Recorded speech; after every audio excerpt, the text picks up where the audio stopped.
Umaapela ng tulong sa gobyerno ang mga kaanak ng 3 Pilipinong marino na nakakulong ngayon sa Algeria.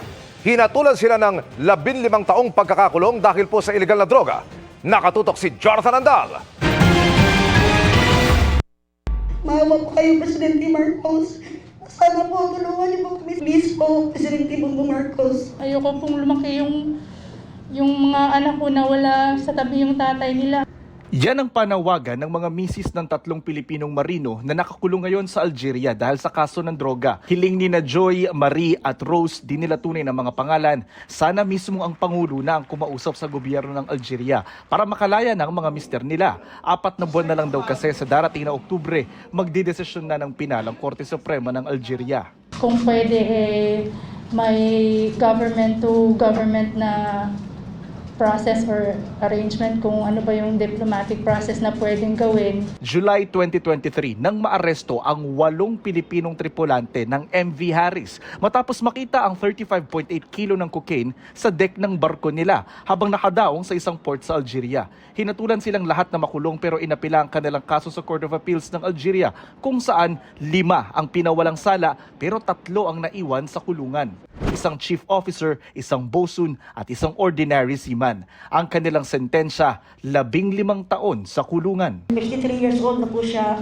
At nung nalaman niya po na tulan po sila ng 50 years, lalo po siyang nalungkot. Pag-uwi niya, matanda na. At mayroon siyang iniindang sakit. Sa asawa ko naman po, he is just, nag-uumpisa pa lang po siya sa kanyang career. Napakabata pa po. Sabi ni Migrants Workers Secretary Hans Kakdak, pinag-iisipan na niyang siya na mismo ang personal na umapela sa gobyerno ng Algeria. Pero hindi raw ito basta-basta. Ang utos ni Presidente, tulungan yung mga pamilya. Kini-consider ko na rin na baka pwede rin ako ang magsagawa nung pag-apela. Pero ito'y ini-estima pa natin, tayo nakikipag-ugnayan pa sa Department of Foreign Affairs. Pero sabi ng DFA, bagamat tinitingnan nila ang lahat ng pwede nilang magawa, kailangan pa ring igalang ang judicial process ng Algeria. Pag gumawa raw kasi ang Pilipinas ng ibang aksyon gaya ng back-channeling, baka raw isipin na pinakikialaman at kini-question nito ang sistema ng hustisya ng Algeria. Sa ngayon, sabi ng DFA, dahil gumugulong pa naman ang kaso at wala pang desisyon dito, hayaan muna ang mga abogado ng 3 Pinoy na ipagtanggol sila sa korte, gaya ng ginawa ng mga ito sa 5 pang Pilipino na napalaya sa parehong kaso. Pero paano kung hindi pumabor sa 3 Pilipino ang desisyon ng Korte Suprema ng Algeria?